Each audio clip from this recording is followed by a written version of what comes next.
Welcome, everyone, to episode 33 of the DJ and Heel Show. I am Brandon the Heel, joined by my co-host, Dr. DJ Dizzle, MD. DJ Dizzle is in the motherfucking house.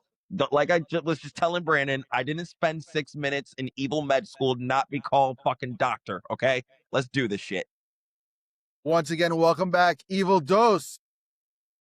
Hey. And returning from his FIFA sabbatical, the son of Kronos, Zeus.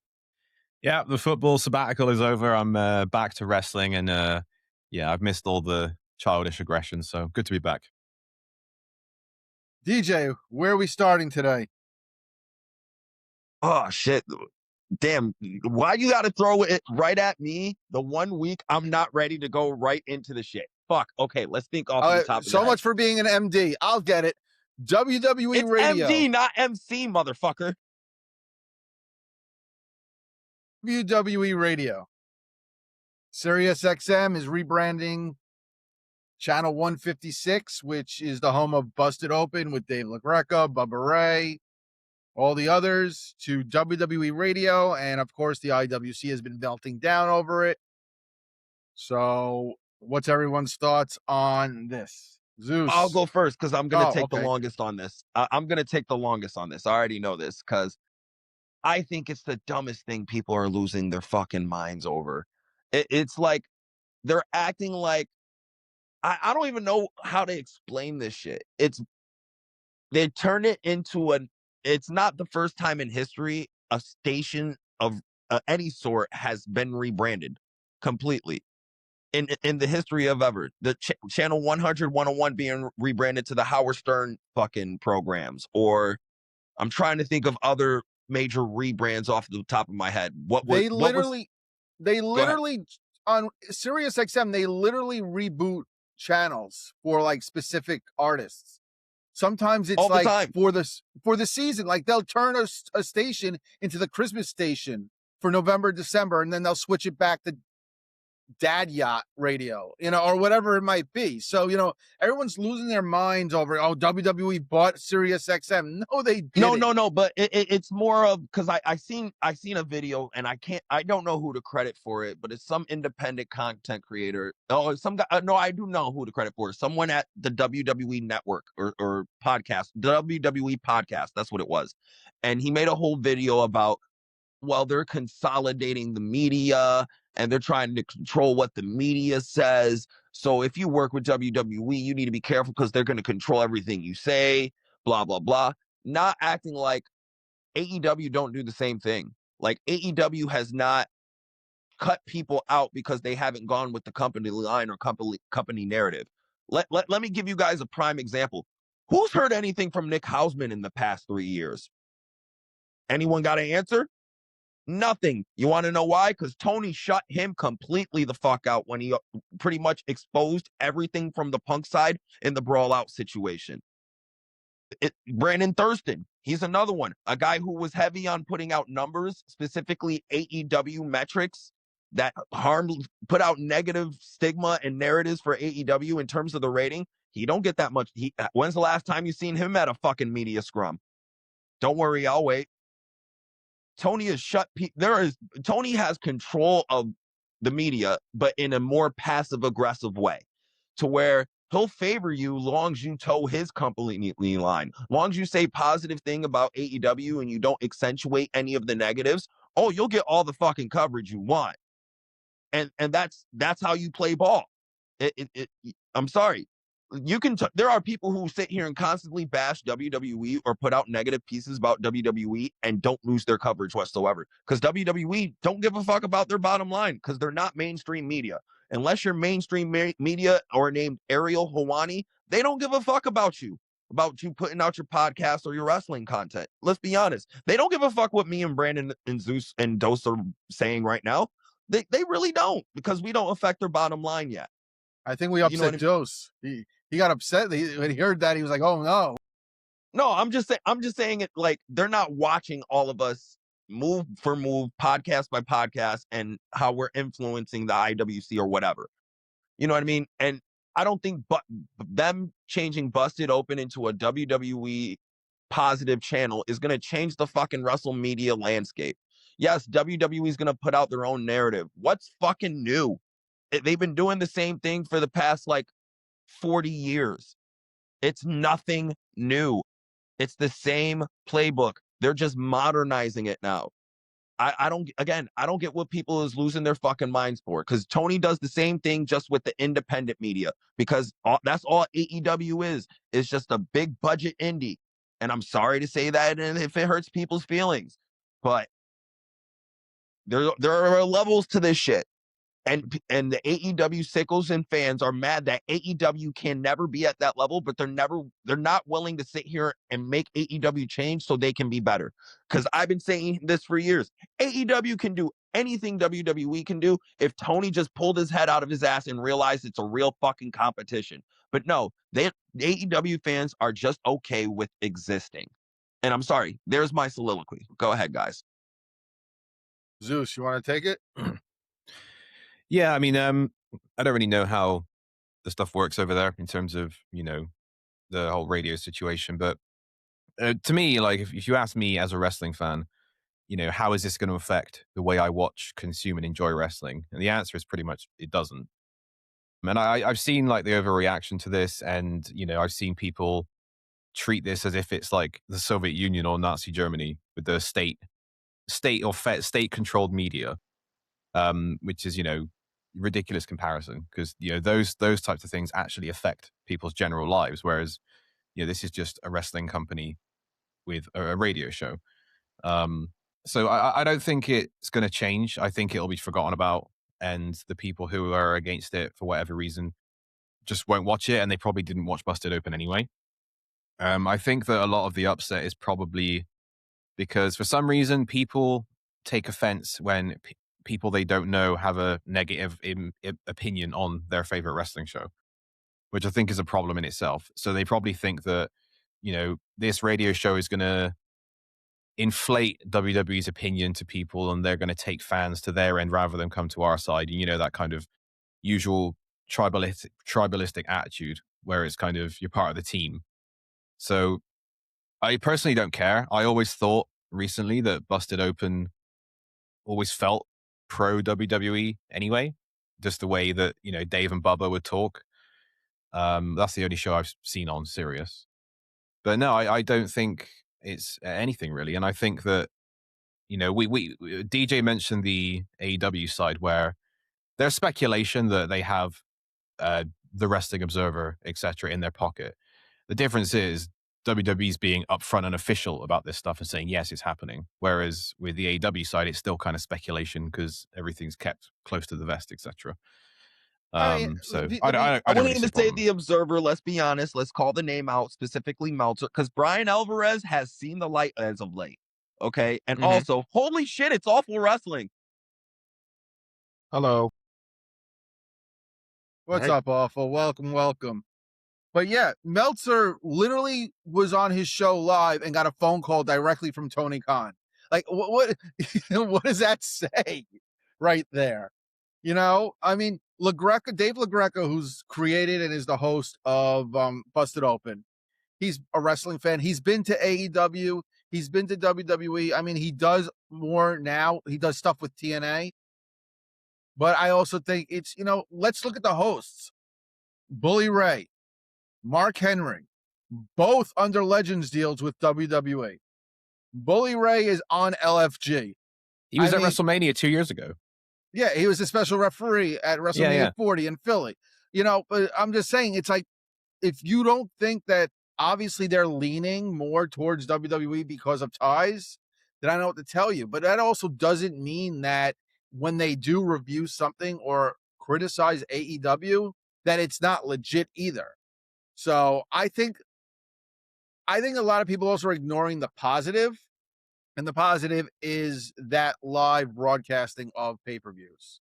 So if you're a guy who works the 3 to 11 at the Wawa, the 24-hour convenience store, sorry, Zeus, not sure if you know what a Wawa is. I know you know what an Olive Garden is, but I'm not sure if you knew what a Wawa is. I love that shit, man.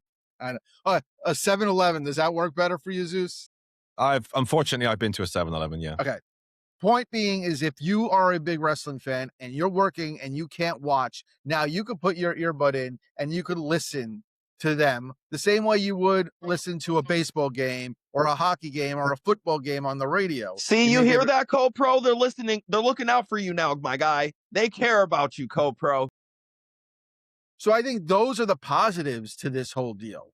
I think if they just added the stuff and they didn't rename the channel, it wouldn't be such an uproar. But because it's WWE and WWE is the evil empire led by Darth Vader, and the Emperor, that, they're taking over. I had one clown said that it was Fed state media. Like, dude, it's wrestling. No, but hold on. Let's not ignore the fact, though. This is a somewhat of an attempt of WWE trying to, consolidate another business that put out their own narrative. But it's not nothing that they haven't already done, and it's not nothing that any other company wouldn't do if they were in the position. Again, Tony does it just to a smaller degree and to a smaller level and to a smaller niche of people. That's what it is.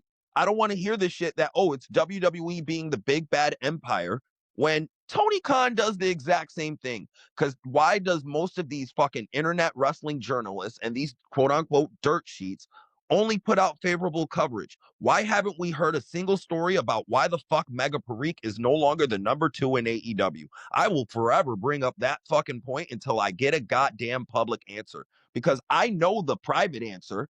Because she was out here fucking around with the boys and fucking up contracts because certain EVPs wanted her to fuck with certain people, and she catered to their degree. And that's what it was. And Tony was like, man, all this shit you're doing is kind of fucking up my business, so I'm going to silently get you up out of here and replace you with Chris Peck and make sure no one knows about it. And especially a specific affair with a specific Chris Irvine that's been rumored by multiple fucking people. But again, nobody talks about it because it's negative press about AEW, and no one wants to put that shit out there. But the second we hear about Vince McMahon and fucking John Laurinaitis shitting on people's heads, we on that train for months and years, even though she just agreed to fucking arbitration. She agreed because she wants the money. There was, wasn't it not too long ago, probably the first broadcast, that AEW had Chris Van Vliet, who's just like doing gangbusters right now. They also had Conrad Thompson in their back pocket for a little while there. They also had Alex Marvez. They had their opportunity to, really have a media that was favorable to them. And to be quite honestly, they actually had Busted Open Radio that was favorable media to them as well. In certain, podcasts and things like that. I don't play. I hate the name WWE Radio. I mean, good Lord. I mean, but as far as AEW having these also ran, the Wrestling Observer, we already know, Wrestle Purist, Fightful, Bethel, you name them. These guys are not enough. And WWE has circled the wagons. They're picking up all the slack that they're picking up all the opportunities that AEW once had. Because let's not forget, like I said, the first episode of Dynamite had Van Vliet, Marvez, Conrad Thompson. I don't know how or why they let them go. Conrad actually hosted the initial absolutely announcement. Yeah. In Jacksonville, right across from SmackDown, when they had that whole thing, when they, at the very beginning. And let's not pretend like Conrad's still not connected to AEW, who's one of his podcast partners. 2 of them, actually. I take that back. He does one weekly with JR and with Jeff Jarrett. So let's not pretend like, AEW doesn't have its hand in, getting their voice out there either. Right. But at the same time, they might as well just make it public. Right. Go ahead. I don't know what this is. I mean, this is Sirius XM Radio. They are a private company. They saw a value in having one of their stations be WWE Radio. WWE sees a value in having a radio station, a satellite radio station that is international, that can be heard everywhere 24/7, where they can get more revenue from it and give people that, like a Booker T or whatever, another salary per year, another opportunity to get sponsors or whatever the financial model is to make money. As far as Busted Open, did they sell out? Sure, they sold out. So would I. So would pretty much anyone else. Do you know what else I've never done? I've never listened to Busted Open Radio. You know what I'm not going to do in the future? Damn right. Listen to Busted Open Radio.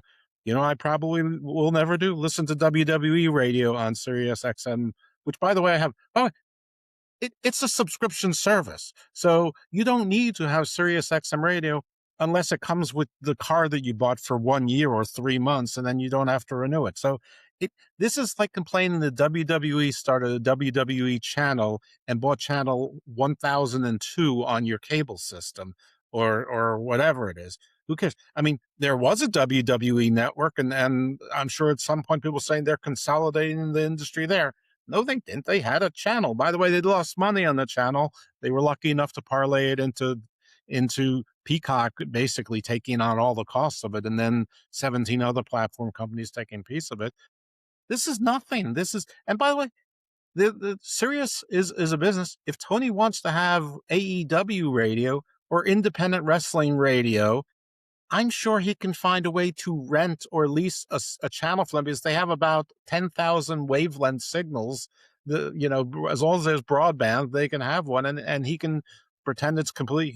He can create Independent Wrestling Radio Holdings LLC, which is like Ring of Honor Acquisitions LLC, and set it up all there, and let GCW have an hour, and let New Japan have an hour, and CMLL have an hour. WAEW Radio.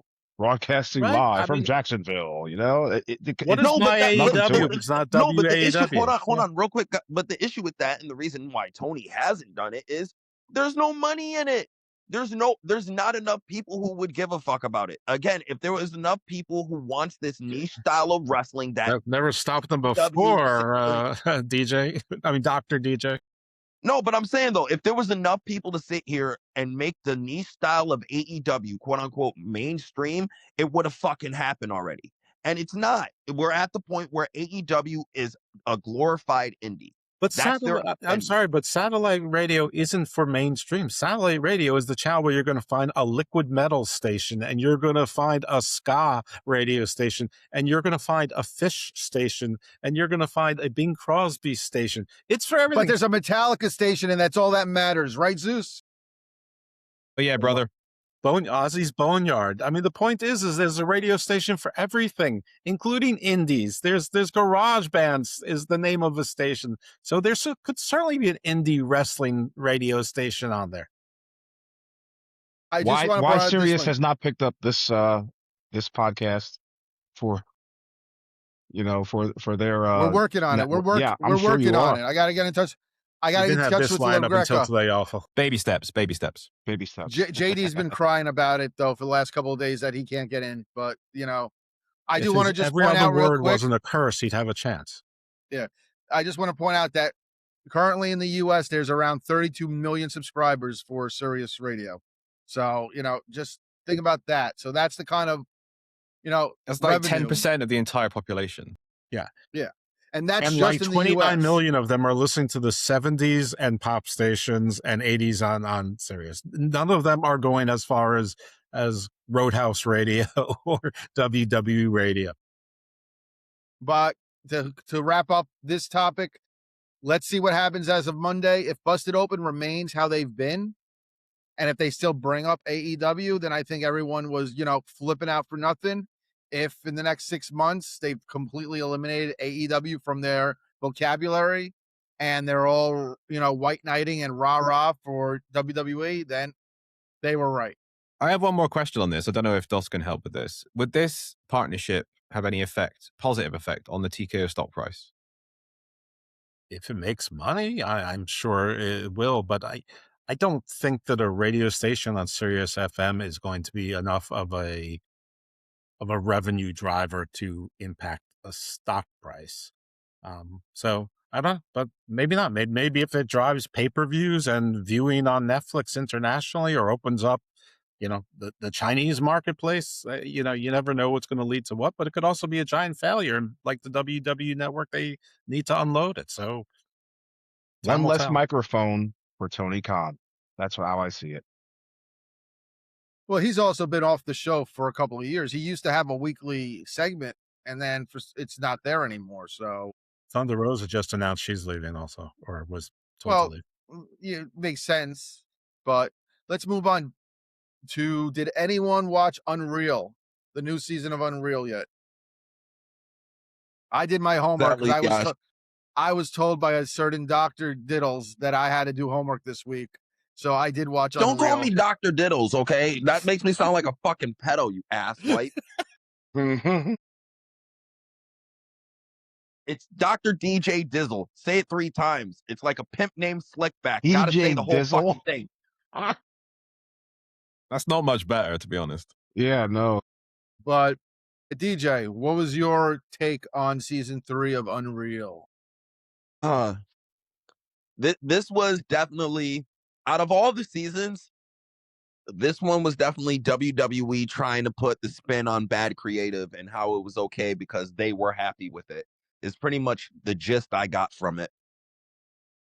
Wasn't that seasons 1 and 2? Cena. 1 and 2 was actually really good. I thought 1 was kind of, wasn't as bad as the following up seasons, because it's like, okay, this was kind of a different thing they're doing. They're peeling the curtain back a bit. It's something new, something WWE hasn't bastardized in the past. Let's see how it goes. And then 2 and 3, they just went off the fucking rails with the idea because they think we want to know everything. Well, I thought this was just really, oh my God. No, but I like I said, in terms of specifically the Cena explanation on his last match, again, I understand his thought process. I understand why he was happy with it. I understand why he did it. It doesn't mean we have to accept it and think it was good. He could have lost to Gunther and put that guy over without tapping out and putting out the message of the guy who never gives up, gave up. Especially with the retirement run we had. The only good thing I have to remember out of that retirement run is AJ Cena, which is possibly the best match of that year. So, I mean, it was just WWE trying to spin the narrative on why they did their bad creative and trying to justify it. But I ain't buy any of this shit. Are we all in agreement that despite it being Unreal, it's a work? I mean, like everything's a work in wrestling until it's season not 2. A work. No, I'm saying that that's more of a case to 2 and 3. I think season 1 was definitely them actually trying something and trying to be more transparent with their creative process, and then realizing how many people tuned into it and how much effective it was. They're like, oh, we can definitely start working these motherfuckers to the max.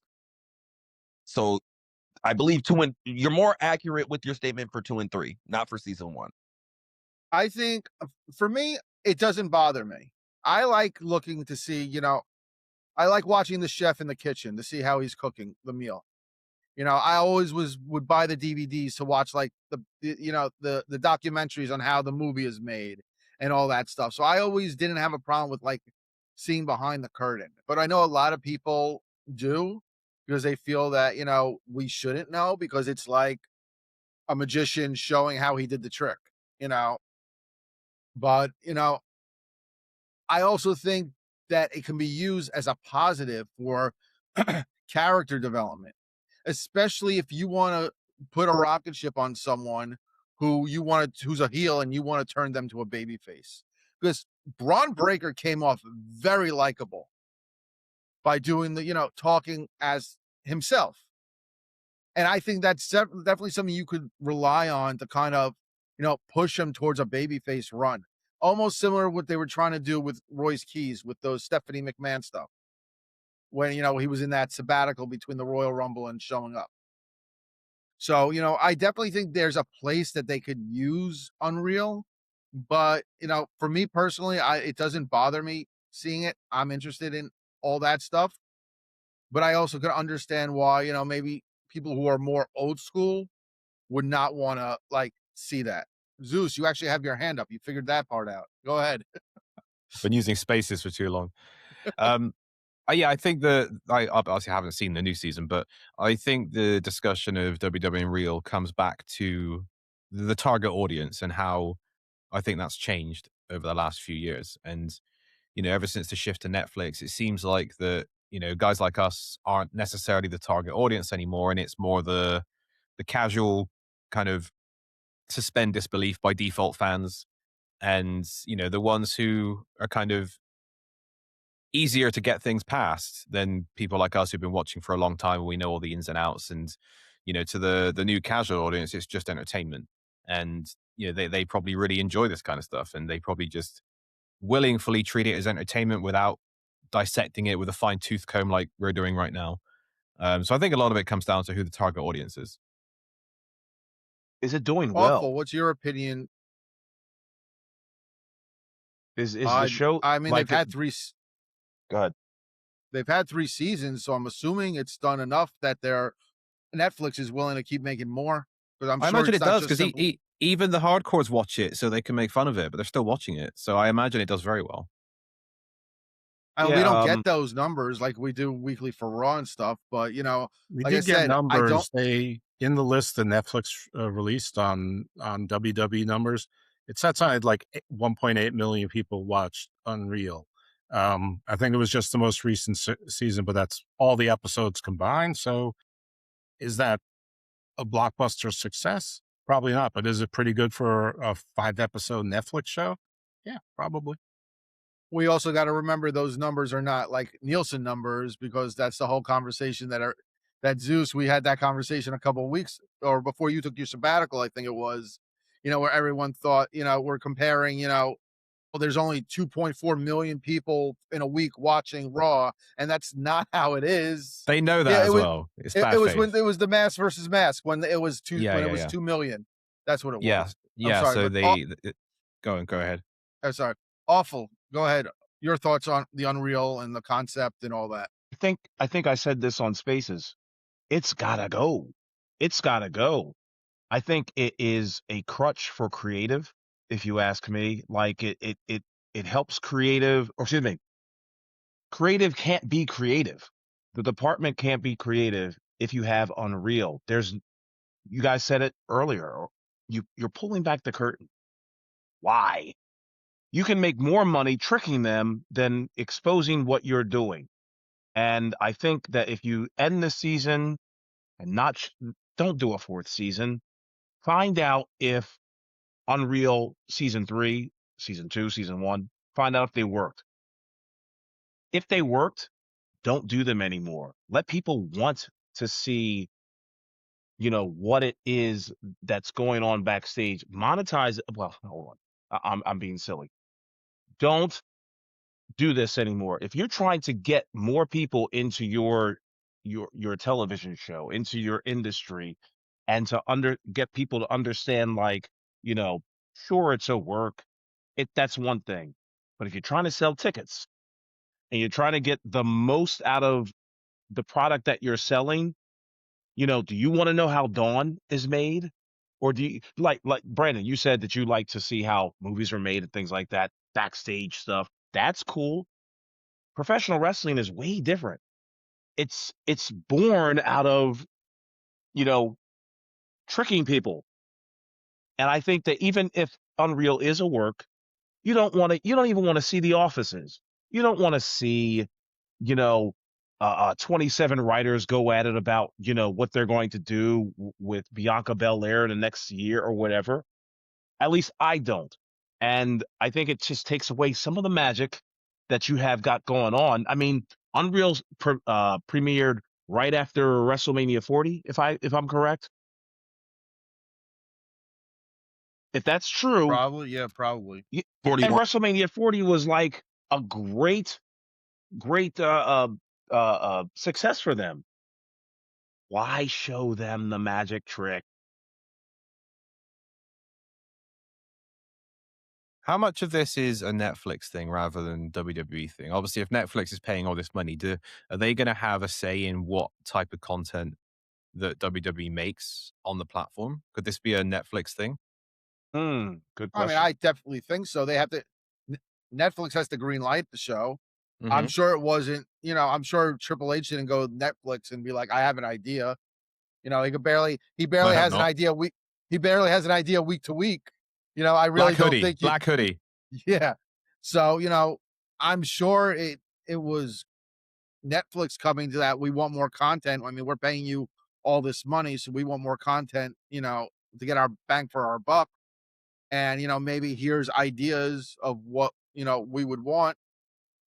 But it's also not something that WWE hasn't done before. I mean, they released a couple of months ago. They released something they filmed back in 1993, where they did the back behind the scenes of WrestleMania 9, and that shit was filmed obviously 30 years ago. So it's not like it's new to them.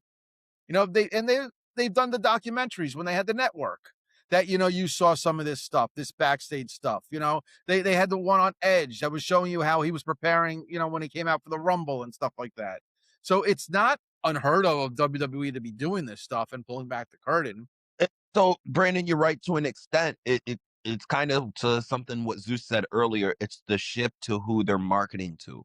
Back in the day when they filmed that type of content, and even when they had the network and was releasing that type of content, it was more towards the smarter fan. This is now being tailored toward the casual public. We're making this shit public knowledge now. This is for anyone and everyone to see. You know what I mean? They're pretty much letting the whole cat out the bag. You know what I mean? They've done it before, but not to this extent. Well, it's marketed to people who go to Netflix, they go to the home screen, they don't know what they're going to watch, and they look at the top 10 shows this week on Netflix, and they go, I'll check out those.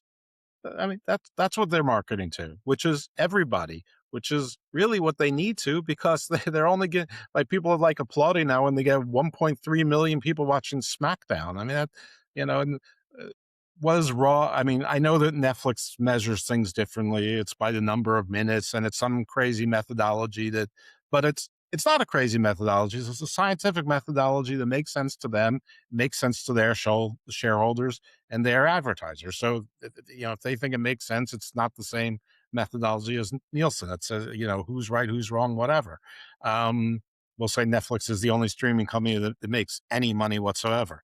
But we want more people to watch the shows. I mean, they can't possibly be happy with, in 310 million households, that they're basically getting the same numbers that Raw used to get on USA on Monday nights 2 years ago. So methodology, I think you have to reach to a larger audience. And if this gets, kids in Germany and Austria and Italy and Greece to check it out, or in the United States, who largely checked out of wrestling because guess what?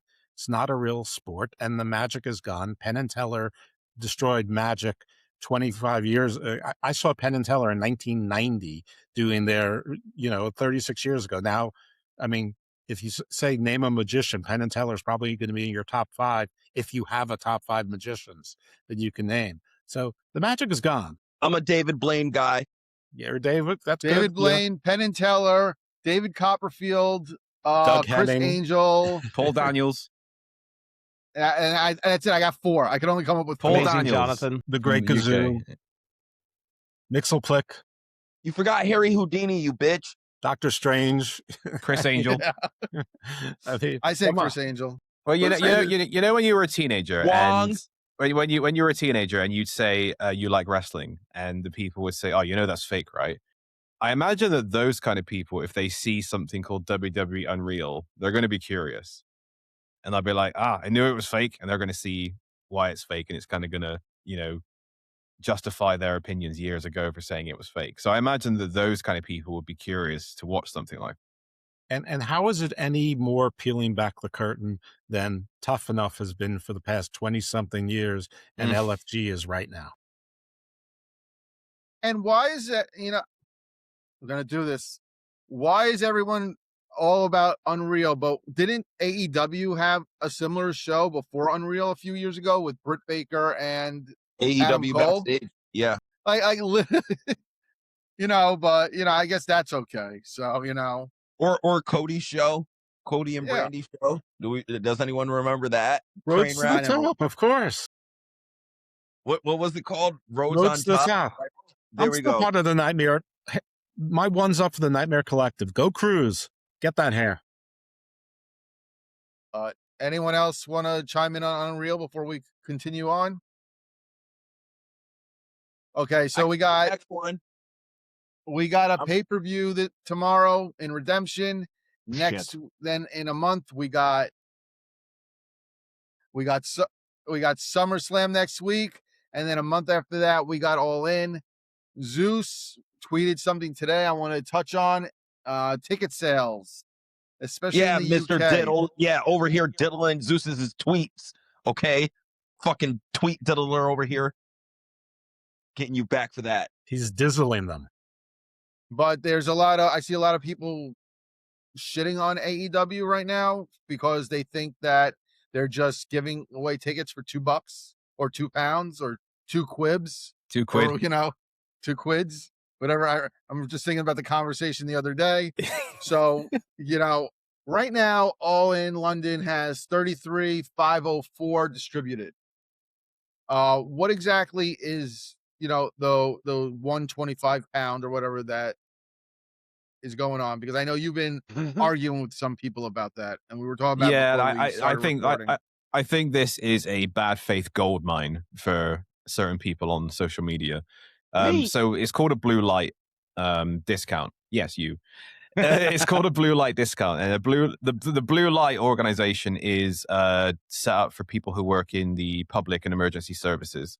And basically, if you work for example, the NHS or the armed forces or things like that, you get a specific access to an app called Blue Light, and it gets you discounts at loads of places, supermarkets, cinemas, etc., and concerts, whatever.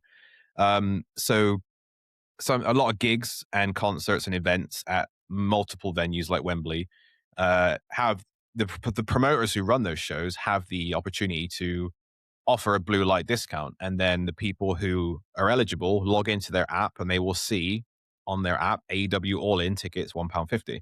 So it's only for a very exclusive group of people. I think this is very smart because when you get to a show at Wembley, and something I've seen from people is saying that, Wembley does this for every show. First of all, Wembley doesn't do it at all. It's the promoter of the event who makes the decision. Wembley just hires out the venue. And second of all, if you have someone like Live Nation going to Wembley doing a Taylor Swift concert, which is going to sell out 5 days in a row in about 6 minutes, you're not going to be offering blue light tickets because you're going to be making $5,000 a pop per customer 5 days in a row. So there's not going to be room for any blue light tickets. So what the promoters will do, and what Tony's done, is if you're not going to have a guaranteed instant sellout, then you can offer blue light tickets for strategic purposes. It's good PR for a start because it's rewarding the emergency services, which I think we can all agree is a good thing to do. Obviously, it helps fill seats if you're not selling as many as you want to, which every wrestling company does, comps, things like that.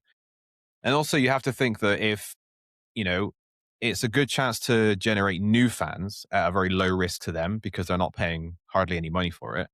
And also, for every person that buys a ticket for £1.50, they're more likely to then spend £30 on merch than someone who spent like $400 to sit front row, for example. So that's basically what's happened, and that's what they're doing. But I think it's smart. I don't think there's any reason not to do it at this point. But it's not that they're giving away free tickets to everyone. It's just an exclusive thing that a lot of promoters would do if they find themselves in the position they're in now with these kind of sales at this point. It's almost the same bad faith people who saw the $25 starting at $25 for SummerSlam and said all tickets are now $25, and that's not the case. But it's almost the same thing. Kind of, yeah. I mean, WWE did it. They slashed the prices because dynamic pricing. What they do with things like Ticketmaster only goes so far. So dynamic pricing will set the tickets where they are, and because of the ticket sales, and then if they're still not moving, WWE can manually slash it to say $25 for the nosebleeds, but that's not encompassing of the entire seat map of wherever they are in Minnesota. But with this, it's a good move, and I think WWE would do the exact same thing in the UK if they were struggling to sell out a show in the UK. But because they come here, and when they do come here, it's for a big show and very popular, I don't think they've had that issue thus far recently. DJ, as while on the topic of ticket sales, back in when we were getting to WrestleMania, we talked about if All In could outsell a night of WrestleMania. As of right now, it looks like they're going to be outselling either night of SummerSlam. Does that, do you feel, change the perception like we discussed a couple of months ago? No, hell no. Oh, and let me explain to you. Let me explain to you the context why. One, WrestleMania was in a major central hub such as Las Vegas, and it's their. Also, I was comparing WWE's biggest show of the year to AEW's biggest show of the year, to where SummerSlam, yes, it's a 2-night event, but I would say it's WWE's third most important night of the year. It's not more important than the Rumble. To me, it goes Mania, Rumble, SummerSlam, Survivor Series in terms of the order of the big four importance. I would disagree with that because they made SummerSlam 2 nights. So to me, that's more important than the Rumble. I would agree with that. I think because SummerSlam's easier to do 2 nights than the Rumble. At least I believe. I think they're just. I think it would be a lot the harder. Rumble's easier. You have a men's Rumble one night, you have a women's Rumble the next night. But then you have to build up. There's a difference. What's easier? I think there's a distinct difference between setting up a Rumble and 2 SummerSlams. 2 SummerSlams, you're setting up 2 separate cards, to where with the Rumbles, you're trying to set up 2 separate cards based around at least a minimum of an hour-and-a-half match each night. So you're gonna basically only have 3 matches on each night of the show, at least in a WWE world, because they don't have long, meaningful matches. So you're gonna have 2 matches, then a Rumble, and then one night, and then 2 matches and a Rumble on another night. To where with SummerSlam, change that. They could put 4 other matches. But you're cutting out an hour to an hour and a half because you're not having both Rumble matches. So you could actually go to having 4 to 5 matches. Exactly. You see what I mean? It's easier in terms of a booking logic. It's easier to book 5 matches to 2 nights than try to figure out filler time for 2 hour-and-a-half matches. You know what my answer to that is? You don't become a $1.3 billion company a year and think that anything's easy. You work 52 weeks a year. This company still doesn't work 52 weeks a year. No, I'm saying easy in terms of let's market it, in terms of capitalizing our dollars and marketing. If there was any other night than WrestleMania that they were going to turn into 2 nights, it was going to be SummerSlam, because that's the easiest one to do. Clearly not. Clearly, maybe they should try with Rumble or Money in the Bank. I hear what you're saying. I mean, I also, to me, the Rumble is my favorite event of the year by far, because the surprises and whatever, and they could have better surprises, and they can make the Rumble itself longer and more dramatic. But I think what Brandon is saying is they basically wanted to make WrestleMania a twice-a-year event. I mean, part of the problem is that WrestleMania is only 4 months away from SummerSlam, so it's not like the Super Bowl and the World Series. But when you make something a 2-night event, you're trying to say we want to own this city for the week, and we want cities to bid on us. And when you are selling 30 or 35,000 tickets per night in a, what is this? These are 68,000 or 78,000. It's a 75,000 arena football stadium. You made a tactical mistake by picking place. Now, one could argue that Minneapolis or Minnesota made a tactical mistake by bidding for it and thinking people would come there. Whatever. There's success always has 1,000 parents. Failure, only one person gets blamed, but it has as many parents as well. I think what he's saying, though, is that when you made this a 2-night event, you said, this is our second most important event of the year. This is our summer WrestleMania. And so far, the marketplace, whether it's because it's Minnesota or the economy or whatever, the marketplace has said, not so much. Let me get back to my initial point, though, before I forget about it and lose track and we go down to 7 different side tangents. So in terms of the perception thing that I said earlier this year, it was mainly based on the direct comparisons between the two shows. I also realized that Minnesota, when they announced Minnesota, okay, it's not going to draw epically huge no matter where they fucking booked it, because it's Minnesota. It's not a travel destination, and wrestling shows have never in the history of ever been known to draw there. In the history of wrestling, not just WWE, in wrestling in general. I'm talking about the biggest booms of ever. I'm talking when Hogan was in the AWA. I'm talking when Flair was running rampant, Dusty running rampant. Of all time, they never drew over 20K in Minneapolis, and WWE has just shattered that record for 2 nights. So when we're talking in terms of the context of the perception, if we're making the comparison between SummerSlam and All In, it's definitely apples to oranges, because WWE got paid for this venue by the state to where AEW was also renting it out. WWE's money was already made before they even sold a ticket, to where Tony has to make at least something back to justify this, or at least justify renting this out. And it's not looking good for future Wembley events, because Wembley's not going to rent out to someone who's only filling up half the arena, no matter if they're willing to pay up the money or not. They can make Wembley can make the money back having someone else renting out and fill that bitch out. So in terms of perception, yeah, if they, like I said, AEW, me and Awful predicted it during Awful Predictions this year. I didn't predict them going over 40K. I said I don't think they're going over 40K.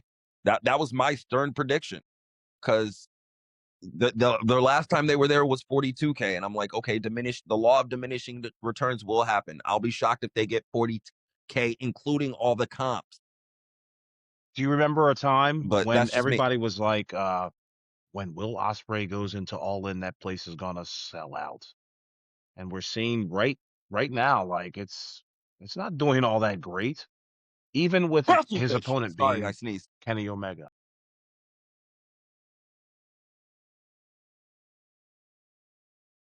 So they're currently at, where was I? Where's the most recent one? 33,504 with 37 days to go, and they've only announced officially, I believe, 1 match. Do you think they're gonna sell 10K between now and the event? I don't think so. No, I think they're gonna break 40. I definitely think they will. I don't. Again, if they do, they prove it awful wrong, and I'm with it. You feel me? But so far, awful in terms of our predictions this year have been on fucking point. Not to mention, we're talking about the turnstile count as well, right? Let's not forget about that important number. Well, I'm talking right now. Right. Which we have to talk about after the fact. But I'm just going by, what's on WrestleTix for the, for the context of the conversation. How many tattoos is Will Ospreay going to get this year? I know. You notice his sleeves are filling up, right? I noticed that too. But they've moved over 1,500 tickets in 3 days. So if we go by that, and there's 37 days left, they're definitely going to break 40. So I think it's possible as more matches and we get closer. I mean, we've been seeing that. So, will they get? I think I said 42 or 43 like months ago when they first announced it. I think 45. So, I definitely think it's possible, because, people wait. They know to wait towards, the closer to the event. And if it's people in the UK, it's not like they're traveling, like if a family's going to Vegas for WrestleMania and they got to get a hotel and stuff. If I'm wrong, correct me, Zeus, but it's basically, you could take a train back and forth, right?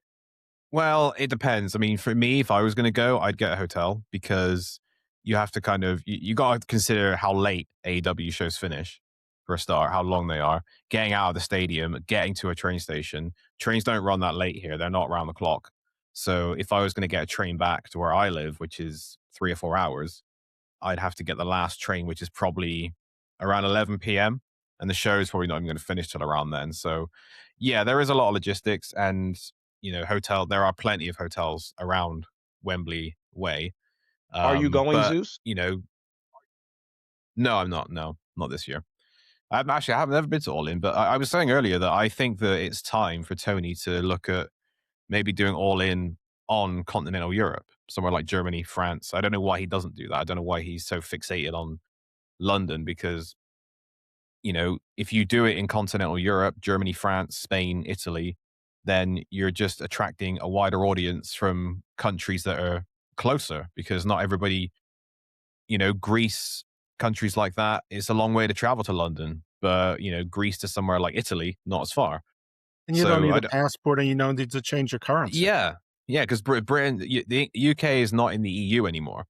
So there's a lot of visa restrictions of travel now because we left the European Union. Whereas if he goes to a European Union country, they all share, they're all basically like one country in terms of free travel.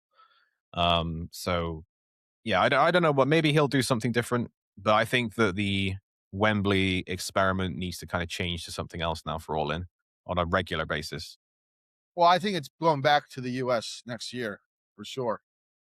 And I think the site will all depend on what he runs for, you know, for WrestleMania weekend. You know, I honestly think it's going to LA.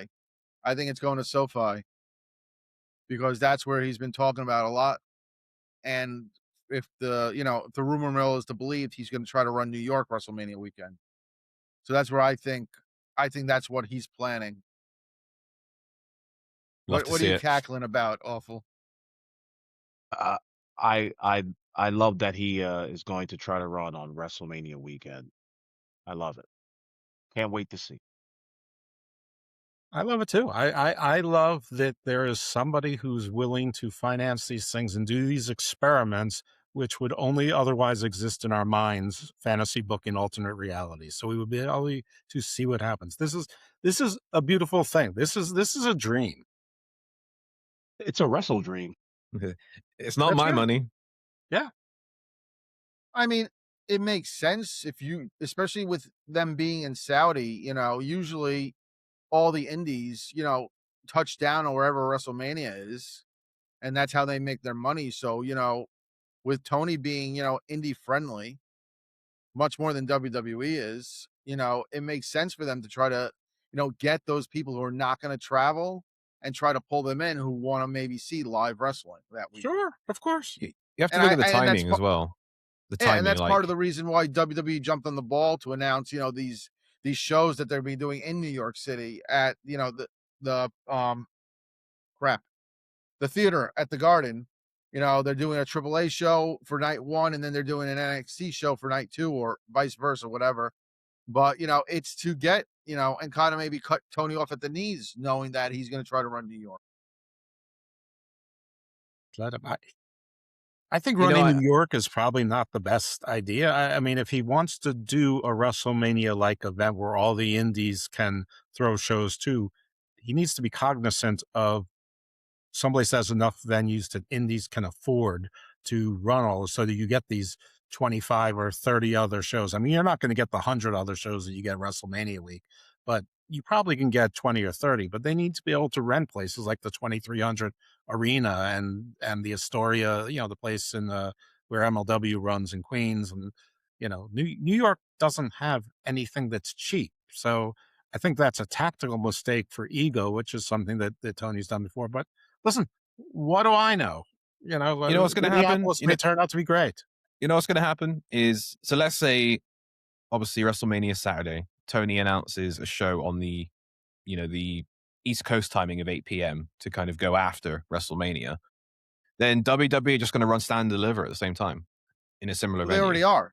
Yeah. They're actually running it immediately after WrestleMania. Yeah, that's exactly why. Because WWE can have pick of any venue they want, and any venue is going to say, yep, come on in. You're going to put a product here, and they're going to get priority wherever they put it. So whatever Tony decides to do, then they're just going to come back and do something like that. And they're going to make it as difficult as possible. It's going to be fun to watch. And then, you know, it's going to be, you know, but I can guarantee that whatever AEW put on a show, it will be going head to head with Stand and Deliver.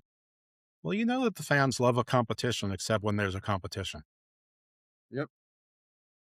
I actually invited Dose specifically for a reason, and believe it or not, it's going to get DJ to not speak, which is going to be amazing. But, you know, I believe it was yesterday it broke that the Paramount and WBD merger is on hold till at least January 2027. June. So I did want to get your expertise on what that's basically about, and will that affect anything with AEW, because their current media rights deal does end at the end of 2027. Well, I think I clarified with you that I don't necessarily have expertise in this area, period. Just maybe more insight than, say, JD from New York does. I happen to get a little bit of insight because I read a lot of tweets by Niccolo Piccolo, who certainly has insight in this and expertise in it. So ever since the threat of this merger has come upon, people have been, sort of betting against it for a while. People seem to be hoping for Netflix because they were offering more. And early on, I said the day that David Ellison's the son, right? Larry's the father. The day that the Ellisons hired Trump's former FCC commissioner to be their point person on the day it was over. Whatever happened in the middle doesn't really matter. And that was the end. So the federal government approved the merger, and now a bunch of states' attorneys general have filed to prevent it. The lead plaintiff is California, saying this will affect the industry, which, if anybody knows the entertainment industry and the policies that the state of California has enacted and not enacted, it's a little bit laughable. But the big significance of what happened this week was that Paramount was filing some type of dispositive motion, a motion to say that there's an argument why this should not be a trial. And what they decided is that, there's going to be an argument. They're going to survive the day, and we're just delaying things. So we're going to invoke the federal rule that's going to basically the civil equivalent to a speedy trial. That there's going to be a set trial date, and so that all these dates, including discovery dates, and it's all going to be set now, and we're going to know what the trial date is.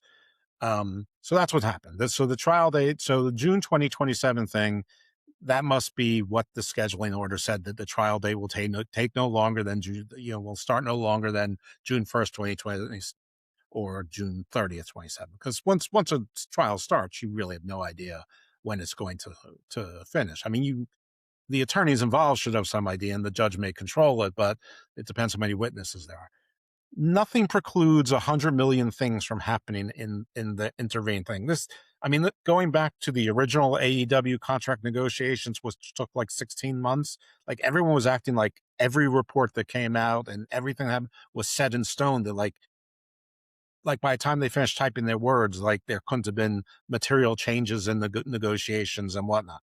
So this is the same thing. Parties can settle or whatever. Now, they probably won't here because there's really no settlement that can be achieved that you can see 17 different states agreeing to. They will go forward. But basically, I think Paramount is fairly confident in their position that this is a federal issue, not a state issue. And whatever the state's issues are, the federal government has the say so in this, and everything else should be disregarded. That's a giant oversimplification, but they're generally right. I mean, I don't know that anyone can think of too many mergers that didn't happen in the last several years, including in media. The last one I can think of is Spirit Airlines wasn't allowed to merge with JetBlue, and Spirit Airlines went out of business about 6 months ago. So yay. Who knows? Again, we don't know in an alternate reality what would have been different, if anything. The big deal here seems to be that when you consolidate Paramount and Warner Brothers Discovery, you get to about 27% of the major studio market. And usually when you start hitting 30%, that's sort of where it starts to trigger antitrust stuff. But one, what's 3%? Two, could Paramount pledge to fund 5 independent studios and change that production, or divest themselves of 2 of their smaller production? Sure. So there's probably trickery that can be done. That's fun. As far as how does it apply to AEW and its contract negotiations? I don't know. I mean, it depends on who's in charge. I mean, WBD is in charge, but they want to maximize the value for their shareholders right now. And right now, they've approved the merger. So WBD is Team Paramount. So giving out large expenditures probably is in their interests. If AEW continued to be in the 700s and started going up to the back over $1 million, maybe they say, hey, we should really do this because this is good for our network. But they went to the 700s and now they're still in the 700, but they're back to sort of dropping. And if that continues, maybe not. But maybe they're not looking at things like that. And Paramount, I mean, I hate to put it this way, but I think this whole thing with AEW is small potatoes to Paramount. I think it's in the world of their contracts, it's very small. They probably pay Tyler Sheridan more than or they probably offer Tyler Sheridan more, who left. But they probably paid the Duffer brothers more than they would pay AEW in a year to come over to Paramount. The thing about it is that's 52 weeks a year, 4 hours of program. I want to say live, but Collision's not often live, as I understand it. But it depends on how they value things, and only they know the books and they know the numbers. I mean, can read some tea leaves. You can say that the whole thing with WBD was about exclusivity, and that was special. And slowly over time that faded. There was Triller, then Triller. My AEW was obviously a form of competition. I know it's allegedly not domestic, but everyone has VPNs. I mean, these days, and Max knows that as well. You already have AEW content going to Tubi for its first 3 years. I'm sure that every 6 months or so they'll add another year. So there's obviously not exclusivity, and next day rights have gone to Tubi, which is not part of WBD. So exclusivity went out the door. I mean, that's gone. So you can see bits and pieces of, if that's not important, then what is important? I mean, it's highly unlikely that they'll pick up the option for whatever it was that Dave Meltzer rumored that it was, but very few people believe the actual numbers anyway, and they're hard cash. But even if they did have a crazy escalator clause in the cash come year 3, just because they don't pick up the option doesn't mean they don't negotiate a different contract on more favorable terms to them. So the answer is, I don't know. You don't know. Nobody knows. Probably the executives in Paramount who's left the WBD doesn't know either. And Tony certainly doesn't know, because this is not high on their radar right now. Right now, they want to have a multi-billion-dollar conglomerate created, as opposed to worry about, a tens of millions dollar expenditure wrestling show, which they could fill up the time with Family Guy reruns and do the same numbers. Maybe not the same demo, but do you really think that there's that much of a difference in advertising? I mean, I don't. It's a funny thing. I've been actually researching this. Awful. I heard you laughing. Because I've actually been researching this, and leave it to lawyer Evil Dose to make the simple complicated. That's cool. So check this out. And Dose, you will actually verify what I'm telling you. The Department of Justice and the Federal Trade Commission have been using a formula for quite some time. It's called the HHI formula. And this formula kind of like measures how, and you kind of actually mentioned it earlier today, or early in your talk. The HHI formula measures how much of a monopoly a particular company is going to have if they merger with another company. You had mentioned the number 27%. The judge in this particular instance has seen this HHI formula that is used, and they have he has determined that it's over 27% that it's going to control with WBD and the Paramount.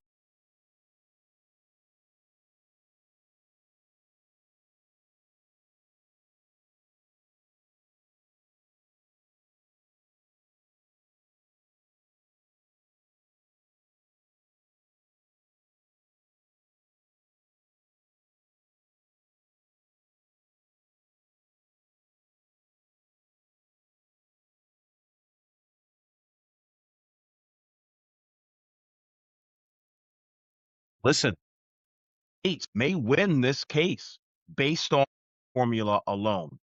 So that's why we're going to put this on hold.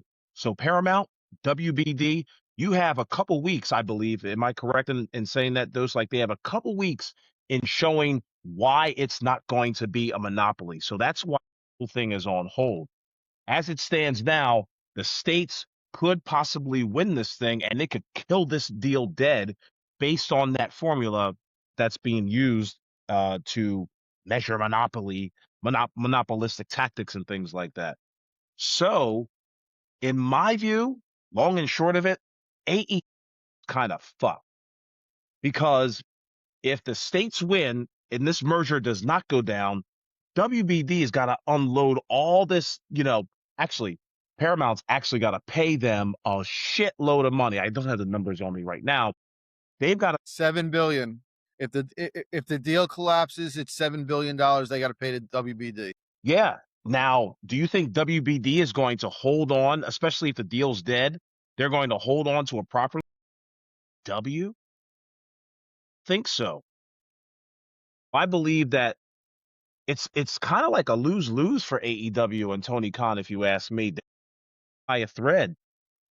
And that's why I think Tony Khan's making the moves that he's making, hot-shotting things on television, trying to bump ratings. So at least it looks good by the time this whole goes down, either, pro-merger, anti-merger.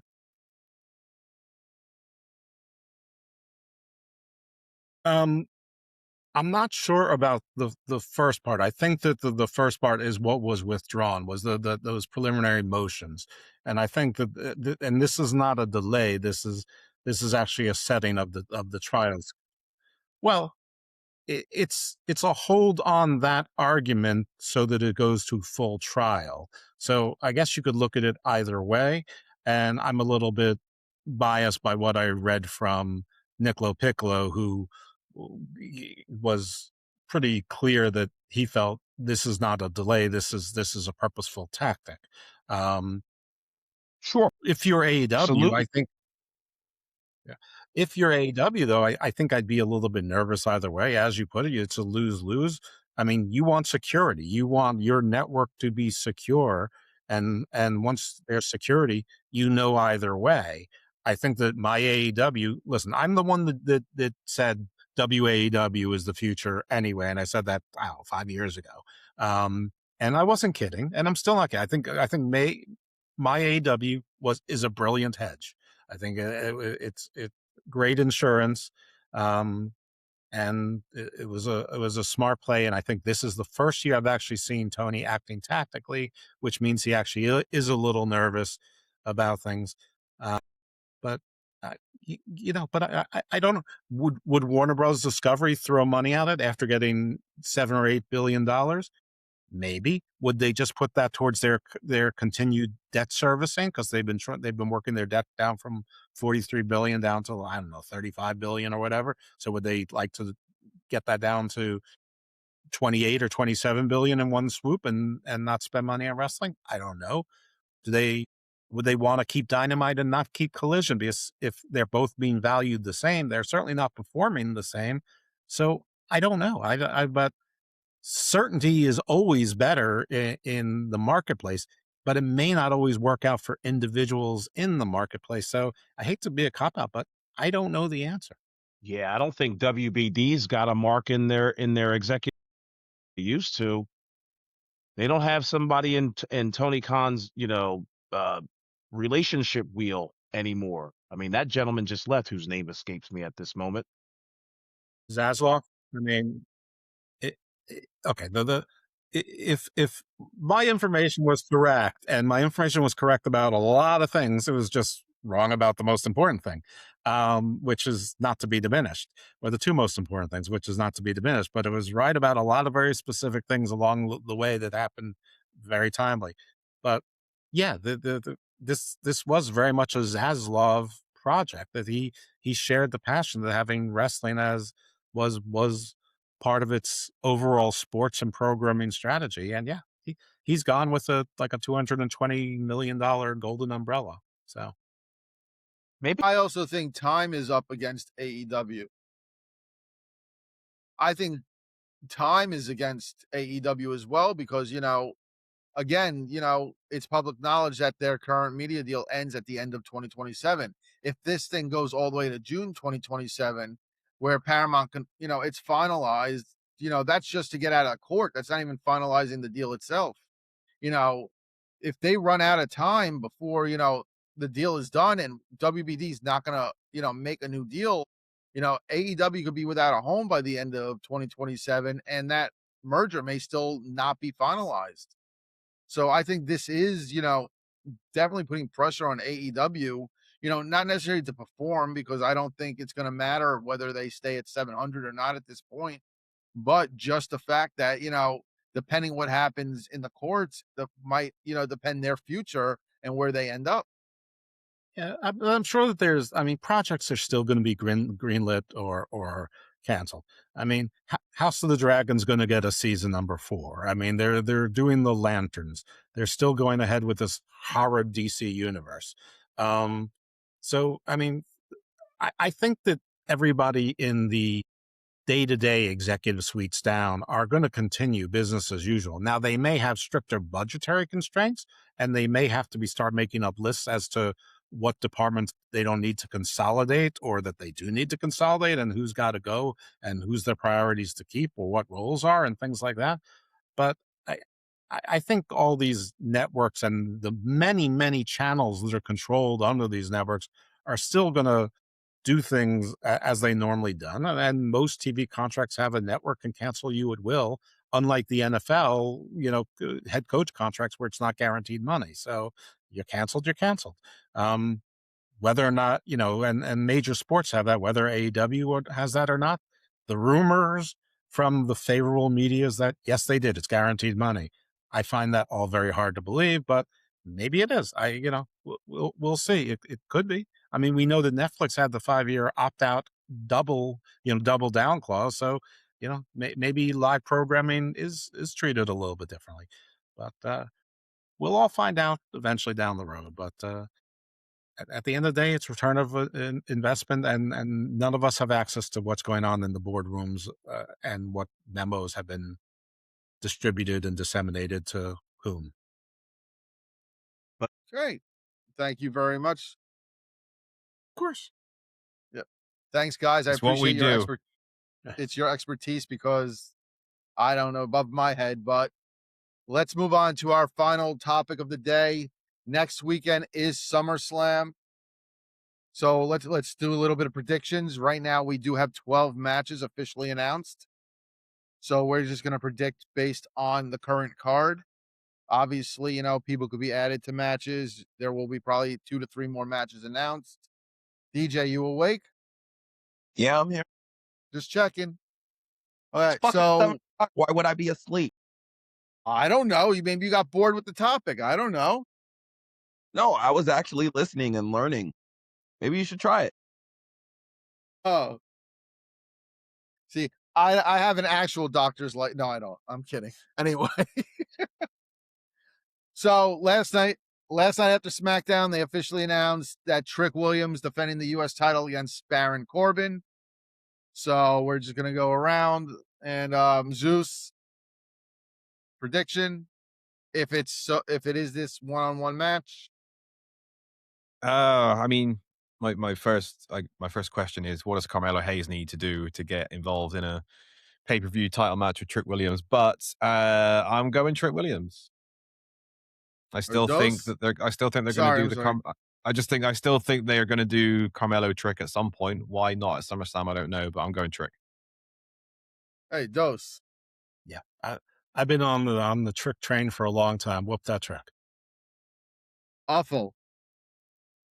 Great way to Williams star by having him in there with a moderately good veteran. I'd like to see Baron Corbin win, shock some people, come back, win the championship, and now you've got a full babyface turn for Trick Williams. But I'm saying, and DJ, I'm with you, Dose. I'm going Baron Corbin too. They're not going to shoot. I don't think they're shooting him up this quick just to have him do a job, unless the end game is to have Trick and Mello be a feud, which I don't know why they're not doing it at SummerSlam if that's the case. So yeah, I got Baron von Raschke. I'm picking Baron von Raschke. I'm just kidding. Corbin for the win.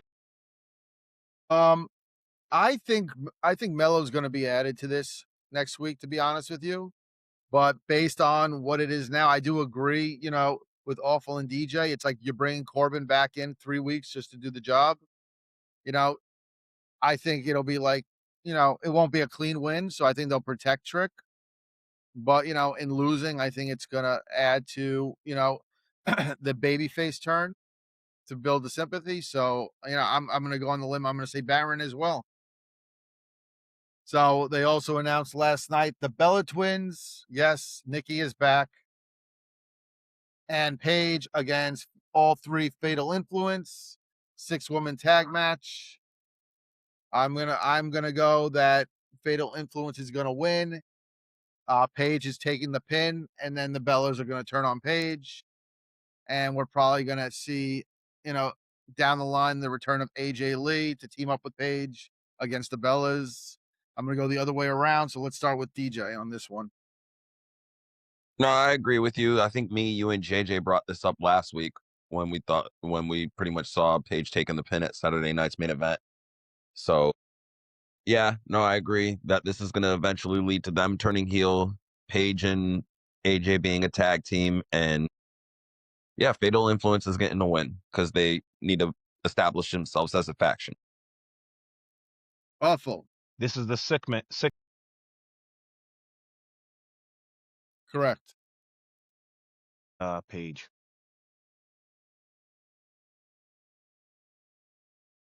Okay, Dose. The only question in my mind is whose boob comes out of their wardrobe, whether it's going to be Paige, Nikki, or JC. Other than that, I see it playing out exactly the way that you said, Brandon. The Bella's definitely turning on Paige and turning heel. Whether or not AJ Lee is coming back or not, I couldn't care less about any of that. I'd be very happy for Paige to bring in crazy meth Lyra Valkyria with her crazy friend Tatum Paxley, who still is wasting time on the citrus loop, being best friends with Shiloh Hill. That's much more interesting to me. But in any event, as far as the nip slip, I'm going to go with Nikki Bella. And Zeus. You can always rely on Dose to ask the important questions. I agree with Brandon. I apologize, Dose, but I have no time for the Bellas in their current form. But if they were to turn heel, then I could tolerate them. So I hope that what you said, Brandon, does come to pass. But yeah, I'm going Fatal Influence for the win. All right. Next, also established last night is a #1 contenders match for the Undisputed Championship. Sami Zayn did get into SummerSlam because we didn't know where he was going to fit in. And against Finn Balor on the 10th year anniversary of him winning the Universal Championship 10 years ago at SummerSlam. I think I want to see Finn win, but I really don't think they're going to derail Sami at this point. And I think, we're going to get Sami, feuding with whoever the champion is on the other side. So I'm going to go Sami on this. Zeus. I'm going to go Sami because I just think that Sami's already got history with Cody and Punk. And I think of an idea of Finn versus Punk or Cody. And WWE's been really bad at kind of generating stories from scratch recently, which this would have to be if Finn Balor wins. And even if there is distant history, they're not very good at pulling on that either. So I think they'll take the safe route and go Sami Zayn just because there's already pre-existing heat with both of them there. Right, Dose. I think Sami being derailed is the story. And Finn Balor getting a push now has to lead to something. Otherwise, much more interesting people than him have been taking losses on television, including him beating a 6'9" Tongan right after commentary said they're taking orders from a higher tribe leader now, and then he loses to an elf. By the way, cheap plug, Finn Balor is a fan of Professor John F. White from Crackenford, my guest tomorrow on Garden of Thought. And he's probably the world's foremost expert in comparative mythology and folklore of Indo-European background. Anyway, I'm going with Finn to win. Sammy somehow gets screwed out of it again. They have been, I mean, Finn's been walking to Cody and Punk, and both of them being like, we want to wrestle with you. And they both have sort of, you know, an indie. And I mean, weren't Cody and Finn both at some point leaders of the Bullet Club? So, I mean, yeah, it's close enough to a story for, you know, 2026. Hey, Mr. Awful. I agree with the Sammy's crashing out is the story. He needs to lose some more. And what better way to do it than with Finn Balor? So Finn Balor do something else, and we can watch.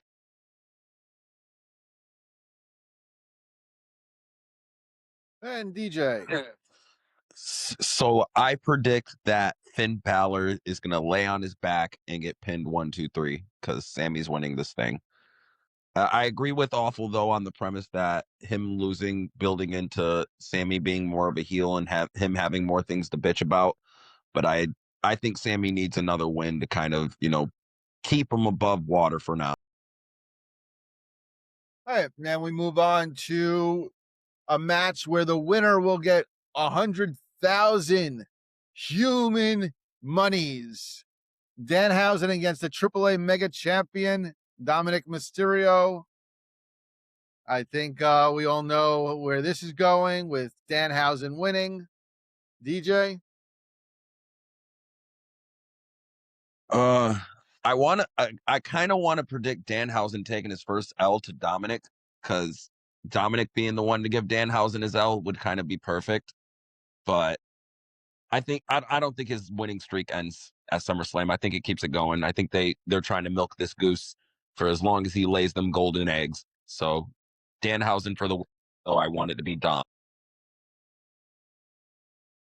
Awful? So if Danhausen counts the lights, all of a sudden the merchandise sales just dropped like a rock. Give me a break. Danhausen is losing this match. You cannot have Danhausen, Dominic Mysterio.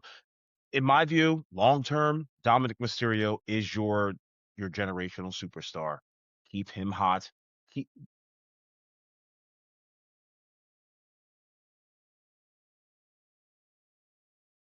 Dose. This is all very confusing if you watch weekly AAA and you don't watch Raw. And that's me. I watch AAA. I don't watch Raw, and I watch SmackDown at extremely liberal fast forwarding. Dominic is currently kind of a face in AAA, but I will just go with regular wrestling logic. The reason that you have somebody with a championship from another promotion that's not on the line is so they can lose. And I think that Danhausen is an easy person to lose to, whether it's with the minis, whether it's his machine and he finally spits out Josh Briggshausen or Big Casshausen or the Softhausens or whatever it is, or he electrocutes him and, you know, the Miz and Kit Wilson finally come back from whatever abyss the unthinking golems have walked themselves into, and they walk back. Whatever it is, Danhausen is winning. It's not serious, and Dominic is not a generational star. Dominic is a swarmy chicken shit, skinny little heel that nobody takes seriously. He only has heat when he has a girlfriend, and whenever they get too inappropriate about it, everyone complains about it.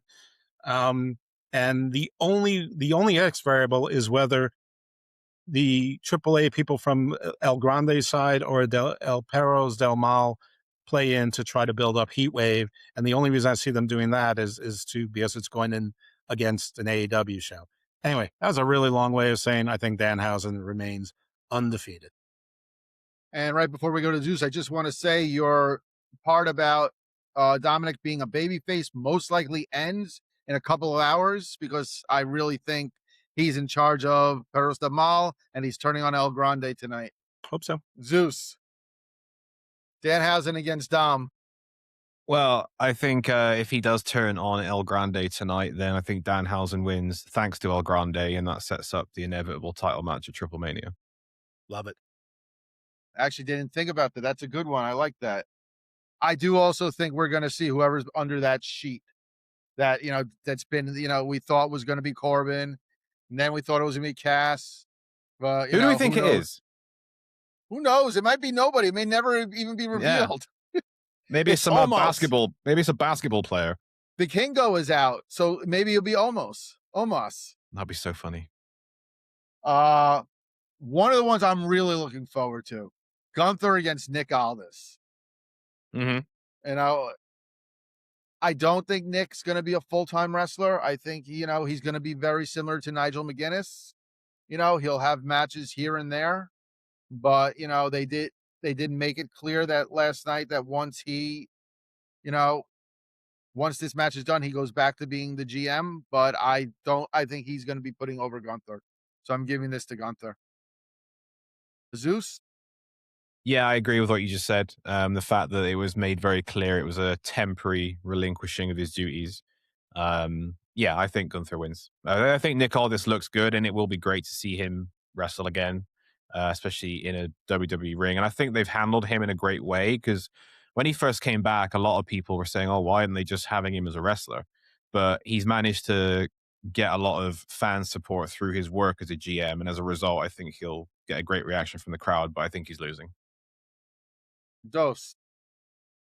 I agree. I think that Gunther's either going to have to be really tricky, veteran, hold the tights, grab onto the ropes for leverage, something like that, or we may even see like a Stone Cold spot, combined with Cody Rhodes, MJF. Mickey James runs out and throws in the towel. Maybe we see her come back, for an appearance. But yeah, they're going to make Nick look great, but Gunther wins in the end. He sort of has to.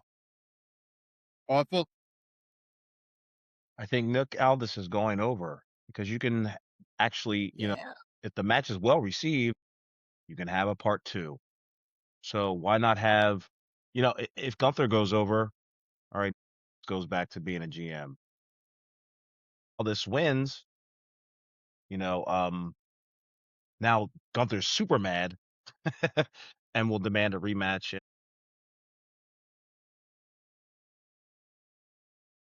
I just feel that Gunther needs the win. He hasn't won in a long, long time. So, but DJ.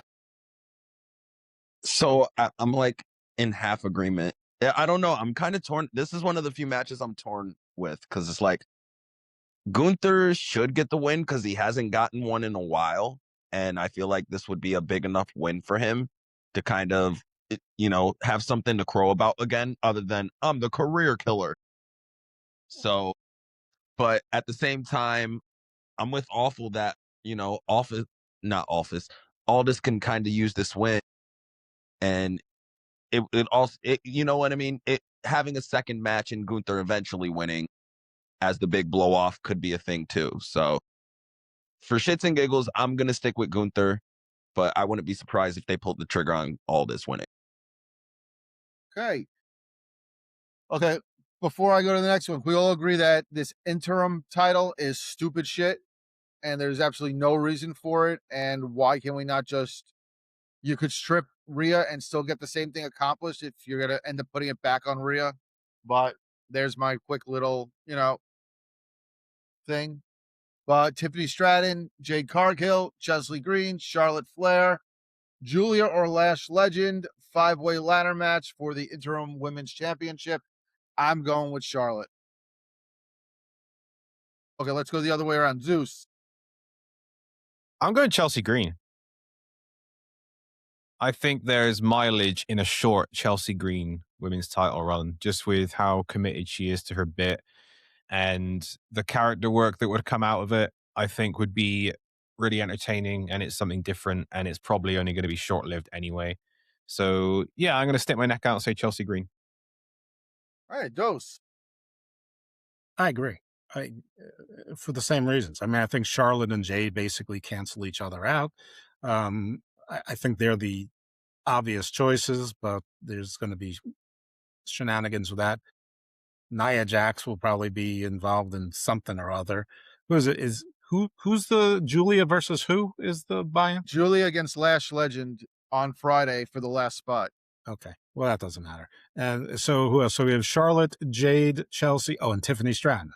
So yes. Yeah, and so Tiffy wants to be Tiffy 2 belts, and Chelsea wants them to be together, and so they're friends but tenuous friends. So that's part of the story. So yeah, I think for all those reasons, plus what Zeus said, listen, rarely go against the king of the gods. So I'm going to go with Chelsea. Okay, awful. Who do you got in those 5-way ladder match? And She is not. Wow. Well, it's because it's because it's SmackDown specific. It is a SmackDown match. She's on Raw, and she's probably going to be involved with Soul with the Intercontinental title. We'll see what happens on Monday, but then I'm going with Charlotte. They're going to want the person who's doesn't be injury prone, and so they're going to go with Charlotte. And she's a veteran, and why not give it to her?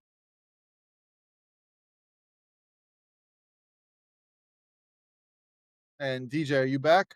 Yeah, I'm back. Okay. It's gonna be one of two options for me. It's either Jade or Charlotte, because they're gonna use this belt to continue that feud for now, because they don't know the timeline for Rhea. And at least if she's not back by the next pay-per-view cycle, you could run back Jade. You could run Jade and Charlotte, then do Charlotte and Rhea to get the belt back on Rhea or the belt back on Charlotte, and then you can continue with Jade and Charlotte after that. So it's not that much of booking malfeasance in terms of where you can go, at least with the top part of the women's division for now, because people do want to see Charlotte and Jade. So I'm saying Jade for now in some type of fuck finish, where Charlotte is about to have the pin, Jade throws her out the ring, and then Jade wins 1, 2, 3. Okay. Can I say one more thing on this match before we move on? Of course, Zeus. So the last time Tiffany and Chelsea were in a ladder match, Tiffany threw Chelsea off a ladder through a table to win Money in the Bank. I can see the reverse happening in this match to have Chelsea win. Are we also all in agreement that, her not defending the U.S. title is stupid, and for her to be in this match is stupid, seeing that she's a champion? They keep doing this. They did it with Liv and King of the Ring. They did it with Trick last night in the Fatal 4-Way. They're doing it with Tiffany with the U.S. title. It needs to stop. It's not just a WWE problem. It's a wrestling problem. No. I was about to say that too, because we literally have the TNT champion in the main event against the world champion tomorrow. But so I like I said, me being the objective person I am, I had to make sure it's not a company specific problem. Both of these idiots are doing the same thing. But yes, you're mighty objective. I mean, my counterpoint would be it's a lot of cleavage. You'd be very upset if this match was happening in Saudi then, right? Oh yeah, no, that would be then it would be super stupid to do that. All right, another 6-man tag. We got Dude White. 4 in the Tokyo Dome. We got LA Knight. We got Solo Sikoa. We got DJ's favorite, Royce Keys, against Jacob Fatu, Jey Uso, Jimmy Uso, 6-man tag. LA Knight's getting pinned again, and the Bloodline's winning. DJ. No, I'm with you. I got the Bloodline winning too. I don't see any of them winning. Again, they're giving the illusion that they're pushing Royce Keys, but they don't give a shit about him. They ain't got no fucking plan. Yeah, okay.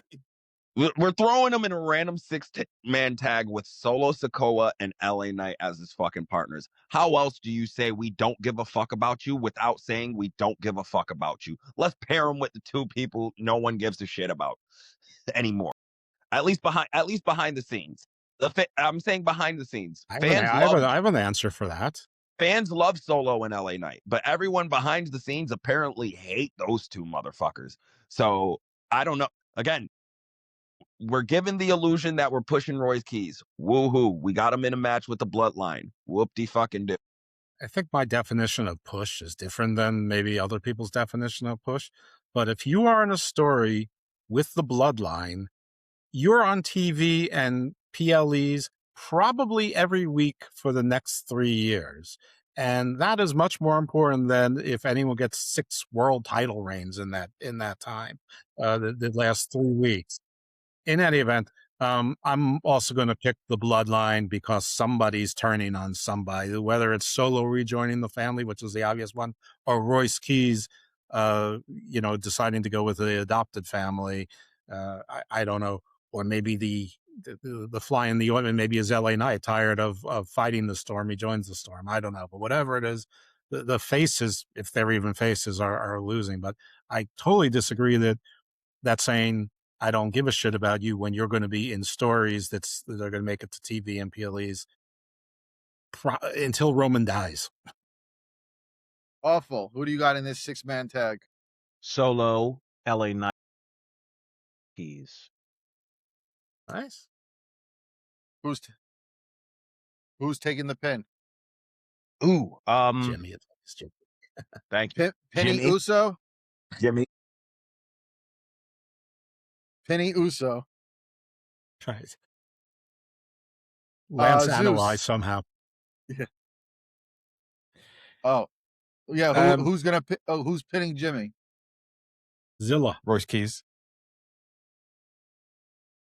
I agree with Awful. I'm going with the baby faces. Wait, I actually who's think the at the baby moment faces? that's true. I actually I think was that just about to ask that question. Who the fuck are the baby faces? Can Royce you tell Keys me? is the baby face. I actually think Royce Keys is getting a better push than Carmelo Hayes at the moment. So think of that what you will. But yeah, I'm going Talk for about someone Royce that the Solo office doesn't and- give a shit about. You want to say they don't give a shit about Royce Keys? They don't give a shit about Carmelo Hayes. No, Ilya Dragunov, Let me add on to Julia. this point. Hold on, because I want to. Since you brought it up, and now it's back in my head, I have to bring this up because I watched a 14 fucking minute video of JD fucking bitching about a bunch of people who aren't getting over, not getting pushed. I'm sorry, Julia's not getting pushed because she's failed to get over. Okay, I understand she's basically the Jay White of WWE, but she didn't get over. It's not the fans' fault that they didn't fucking like her. You know what I mean? It's not. She didn't get over. Same thing with Melo. Melo got over a bit. Exactly. Melo got over a bit, but people aren't fucking. People, at least who go to the goddamn shows, are sitting here saying, "Where's Carmelo? We want to see Melo," or out here buying Melo merch. The only people bitching about Melo are the smart fans who root for the other company anyway. So that's another person he was bitching about not getting pushed. And who the fuck else? I'm trying to think of one other person that he brought up, but I can't fucking remember. Dragunov. Dragunov. Again, no, Ilya Dragunov, NXT darling. People loved him in NXT UK, loved him in NXT when he had his resurgence down there.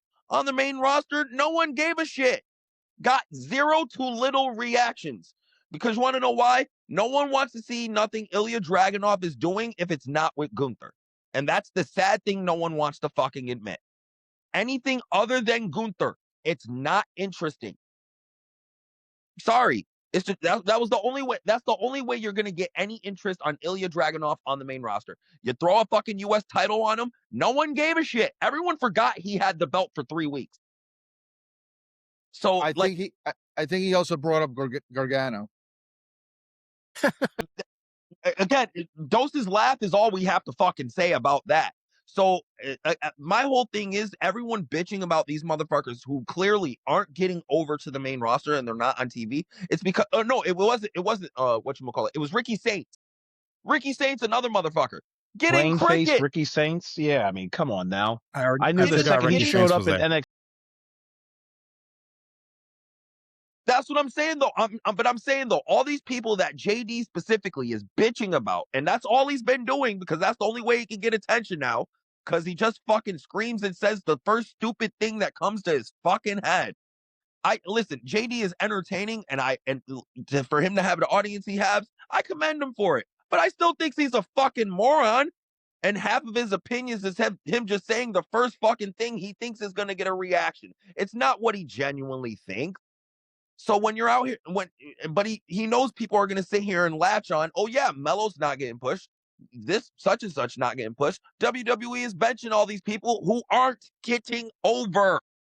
That's this one giant outlier that they all have in common. They all have failed to get over. So they're off TV so they can maybe package them, refresh them, and try again from scratch. Johnny Gargano has never been Keys. more over than he is right now. And in fairness to JD, Johnny Gargano is his wrestling avatar. Can we all appreciate, by the way, that Johnny Gargano is living all of our dreams? He is earning hundreds of thousands of dollars by lying down and doing nothing. I think he should be commended for the fact that he keeps the gimmick even during appearances. Like when you buy an autograph at Fanatics, it literally says on it, he will be planking. So they're letting you know his ass is laying there face down. But do you know what the funny part is? It's slowly getting over, and to the point that when he does show up on the screen, there is a reaction. And when he finally gets up to help fucking Sammy, and they form some sort of group, it's gonna get a pop. Yeah.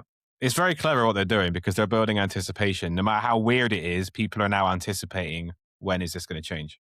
I'm also wondering if it's an injury issue. That's why they're doing this. Maybe. But this is we've talked about before that I think me and Keith has talked about it, where there is a way to strategically use people on television while injured to their advantage.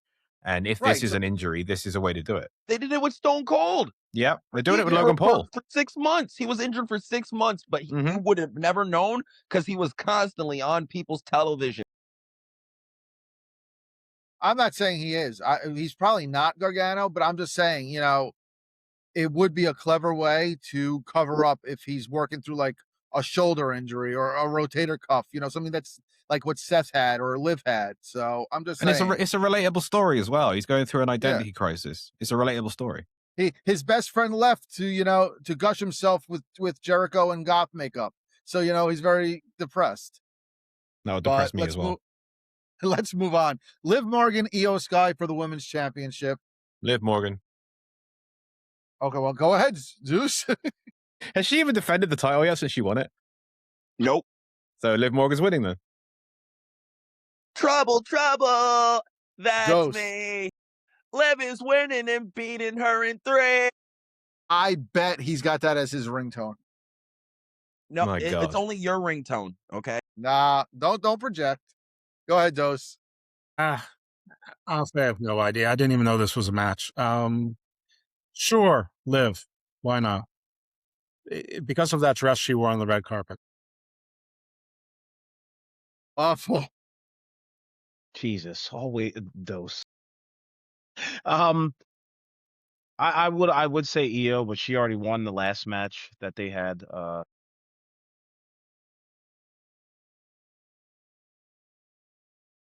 This might be one of the worst built women's matches I've ever seen. Yep. I'm saying Liv, but I have a caveat that, after Liv wins, the Judgment Day is going to be beating her down, and we're going to finally get the return of Stephanie Vaquer.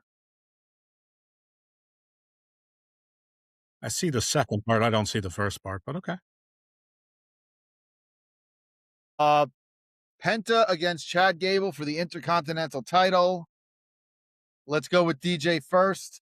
It needs to be fucking Shorty G. I'm just kidding.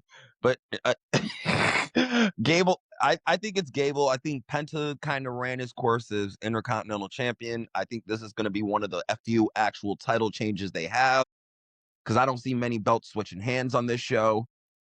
Yeah, I think Penta's losing. This is Gable's moment. They need to ride the wave that he's currently on. If they don't, we might as well just send him back to fucking Triple. Okay, awful. I think both of those can be correct. He's going to win and go down to AAA to get some heat on him. The American audience, from what I've seen, I have seen Chad Gable on Raw. Excuse me, was it Raw or SmackDown? God damn if it was Raw. Yeah. He's been kind of well received. He was down in AAA. Have him win the belt and have him, be featured in Mexico.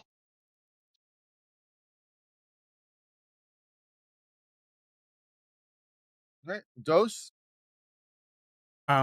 Yeah, I agree with what Awful said. I believe Gable wins, and he's definitely going back to AAA at some point. And actually, I think it was you, Brandon, but it might have been Zeus who pointed out. Actually, it was Zeus who said it, and Brandon, you agreed, and I liked it also. Is that Dom at some point, maybe as early as tonight, will be revealed as the secret leader, power behind Perros Del Mal, which leads to a Grande versus Mega Champion. And the numbers are on Perro Del Mal, even with Rio and Bravo. And at the Grande versus Grande match, afterwards, the speech, El Grande Americano said to Chad Gable, "I'm going to hold this mask. At some point, I'm going to need you to wear it again." And Chad has cooled off some, so this would be a nice way to heat him back up. And they need more reinforcements, which MIA, the Creed brothers, well, on Main Event, I guess, recently. So it will give them something to do also. Julio and Brutessimo, or whatever they call them down there. And so, yeah, Chad Gable, and and then to be continued in AAA. But yeah, and Chad's never won a singles title, which annoys a lot of people. So, and that annoyance, Penta is somebody that doesn't need to have titles. He's just naturally somebody that you want to see and root for and cheer for, and and is exciting. He's the exact opposite of his brother, who's somebody, no matter how good he is, nobody cares about him at all. Hey, Zeus. Yeah, I think it has to be Chad Gable. I agree with a lot of what Dove said. I also think this match will have some amazing storytelling, given the connection between Chad and the Lucha style recently. So yeah, I think Chad wins, and the next time we see him, as soon as the mask versus mask match ended, I thought the next time we'll see him in AAA is in the main event to help El Grande beat Dom Mysterio. So I think that's what will happen. Chad is going to win. I mean, this is literally full circle, end of a story that started, in January of 2025 when, he lost to Penta in his debut. It's literally been an entire, nearly 2.5 year storyline. Chad becoming El Grande, now to come back, the redemption tour, the real redemption, and, to win the title. So, yeah, I think Chad's finally winning that singles belt. Should WWE and AAA switch pay-per-view names? Which pay-per-view? No, it should be AEW, SummerSlam, and WWE Redemption. God, please, I no more think redemption. This Chad Gable storyline, I think, is the best storyline WWE's done since the Bloodline. Easily. All right, let's move on to CM Punk and Cody Rhodes for the Undisputed. The fact that there's 2 titles, but we're still calling it Undisputed World Championship. I think Punk's going to retain. I think there's a slight chance we're finally going to get a Cody heel turn. Zeus. This is a really tough one. I have a bad feeling it's going to be Cody. I don't want it to be Cody. I would want Punk to retain, but I'm going to go with Cody just because I just still think they see him as the guy, and I just don't see it changing, unfortunately. So I'm going to go with Cody. Dose? I mean, you could make arguments either way. I have no idea. This is exactly 50-50. I don't want Cody to win. I think he's an extremely boring champion. Punk hasn't exactly been exciting, but that's because he's facing a face and he's supposed to be a face. I think Punk retains. You only have another year to 3, assuming no injuries, to make money off Punk. Long time with Cody, and he's got the Wheatley vodka stuff going on. Anyway, I would be surprised otherwise, but I'm going to go with Punk because I have to pick somebody, or I sound stupid here. All right, awful.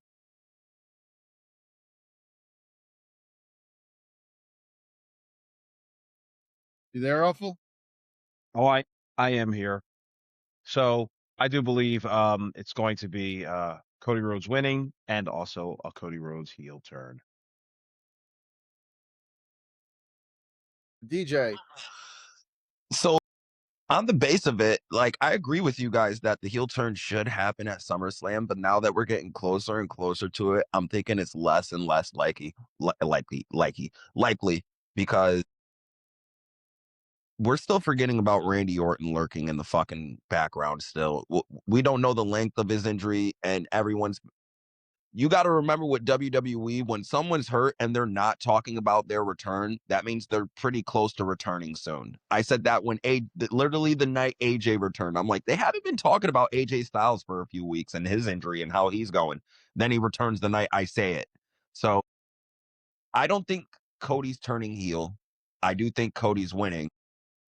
But I also think Randy's going to come back after Cody wins and start rehash their storyline and do that possibly until the Royal Rumble. Or KO. Those were the two names. Or not Royal Rumble until Money in the Bank. Didn't Punk name both Randy Orton and Kevin Owens? Said, if those are your enemies, I'm your friend.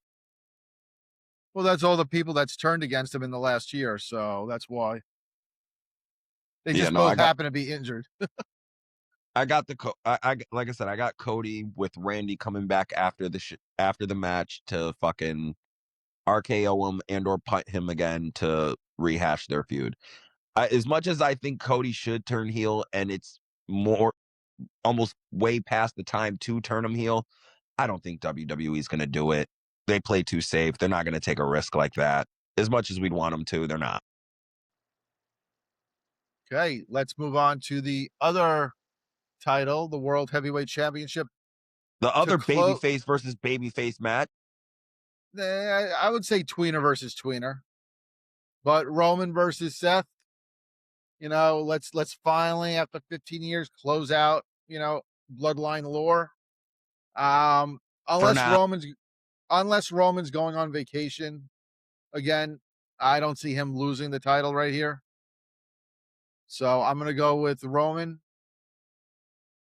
I did have an idea in my head that we could see possibly Oba coming out afterwards to say that, you know, now that he's vanquished Brock, you know, he's going to take his title shot and then beat him.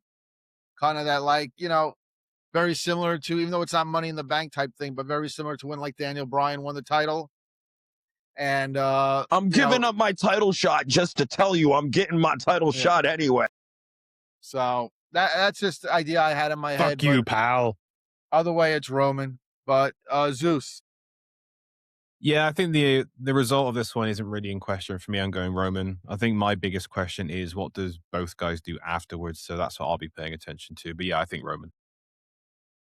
Dose? Roman.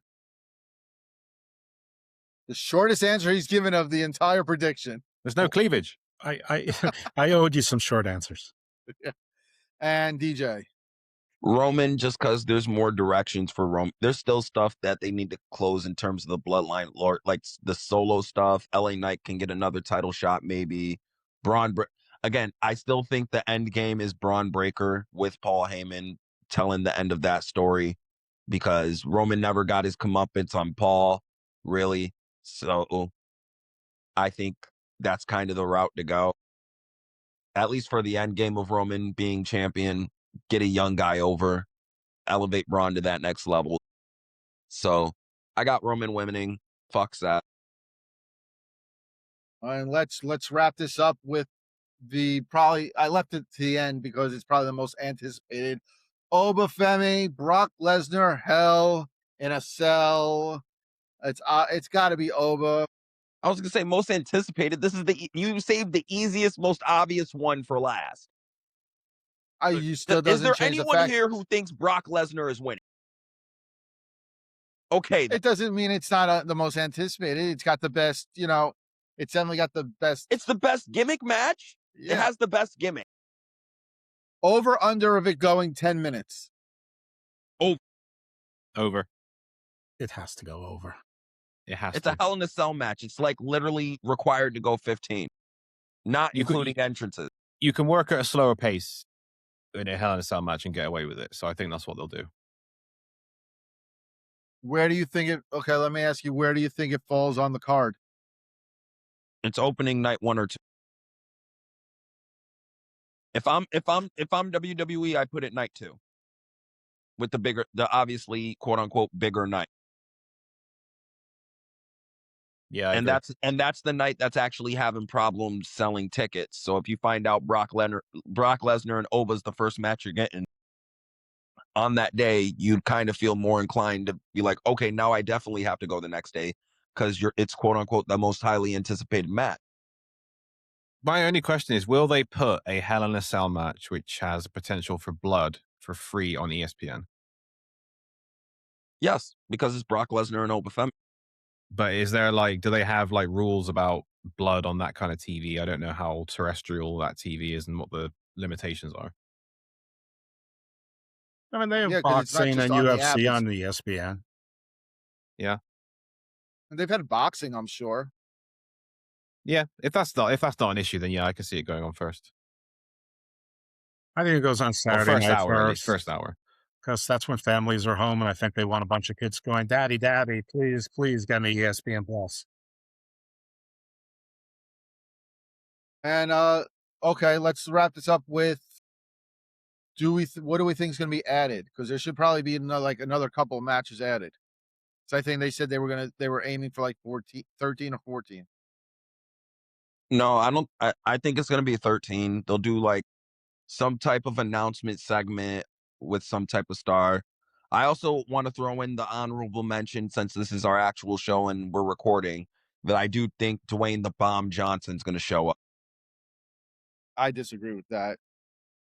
I've heard your reasons behind it, but I still don't agree with it. With Cody and Roman ending both nights, you don't think he's going to have the fucking urge to poke his head into one of those storylines? No, I don't think. Honestly, I think he's too busy. I think he's got too many movies. He's got 3 movies on tap that he's filming. Bet you them shits are all on hold because they're like, we don't know if we're going to make any money with this. Nah, that's not how movies work. Once the money's been procured, they become temporary small businesses. So the money's going to get spent. It doesn't get returned to the investors. So I mean, it's not about The Rock. It's about the other 400 people that are there employed. have been movies that have just randomly cut filming for a reason. Studios have. I mean, WBD did to cut losses for the studio, but not individual production houses. Anyway, I think that what they will add it with is a women's battle royal to be the new #1 contender for whoever comes out as the interim championship. I think we're going to be getting the tag team, because I don't think they're going to keep Braun Breaker off. So, I sadly think that Otis and Tozawa are going to win that tag match on Monday, and then they're going to run it back at the pay-per-view for the titles. I think that's going to be Tozawa's SummerSlam debut. I think he's only attempted to be in a Royal Rumble match, but never actually got into one. So, but I think it's going to be to put off. Street Profits haven't been seen since they lost the tag titles. Exactly. Who'd they piss off? No one. I think Bianca's close. I think that's part of the reason. Mm-hmm. So, do you know what's glaring by its absence in this SummerSlam? Celebrities. Don't trigger them. Don't remind them. No. I'm saying that. But have you noticed there's no celebrities this year? You don't think we're going to see Tyrese Halliburton and Jalen Brunson in SummerSlam? And Roman this is what I'm saying. I think if I know TKO, and I think I do, I think there's going to be some semblance. I think we might see Tom Brady and Logan Paul do a segment. I could see Tom Brady, when they're doing people sitting in the front. Yeah, it'll be like an LT and Bam Bam Bigelow thing. It won't be like he'll be sitting in the crowd and Logan Paul push him and then he'll get smacked or something like that. But I don't think it's gonna be involved in anything. No, I think there'll be a segment between Logan Paul and Tom Brady, definitely, because Logan's still injured, isn't he? So he obviously can't do too much. So yeah, Money in the Bank, Logan Paul versus Tom Brady, Hell in a Cell, Triple Cage, Tower of Doom, World War III. Book it, Jack. But I think that's going to wrap us up for today. No redemption because we're tribalists. Let me stop. No redemption because by the time this airs, redemption will be on. That's why. I know. I was just being a smartass. Yeah. I want to thank Dose for popping in. We appreciate you. Zeus, welcome back. Son of Shout Kronos. out to Awful. He had to drop because he had bad connection. Yep. Shout out to everyone. Thank you, folks. And we will be back next week with not one, but 2 live shows. No, not 2. Hold on. Motherfucker, you're forgetting to plug another show. Not 1, not 2. We're going to have 3 shows next weekend because we're doing the Squared Circle Maniacs 2 next week or this week coming up. No, we're not. I told you, the Johnny Bottles told me there's no show. Oh, I thought we were on that. No, he texted me. His wife won tickets to Universal, to a hotel. So they're not doing a show at all. Bitch! I'm just kidding. Love you, Mrs. Bottle. So we are doing 2 DJ and the Heel shows, both on Saturday and Sunday, and they will be live on YouTube, Twitch, and Twitter, X, whatever the fuck you want to call it. And they will be live following SummerSlam. So however long, it starts at 6, 7, 8, 9, 9, 9:30, knowing WWE. So, if it was all in, it would be at 3 in the morning, but thankfully, but Zeus, you'd be able to join us because you'd be just waking up by the time it ends. So, But yeah, I'll say hello. I'll say hello to the postman, then I'll join you. Yeah. No post on Sunday, though. Harry That's Potter. true, yeah. Milk instead, milkman. Yeah. But thank you, everyone. Appreciate you, and we'll see you next week.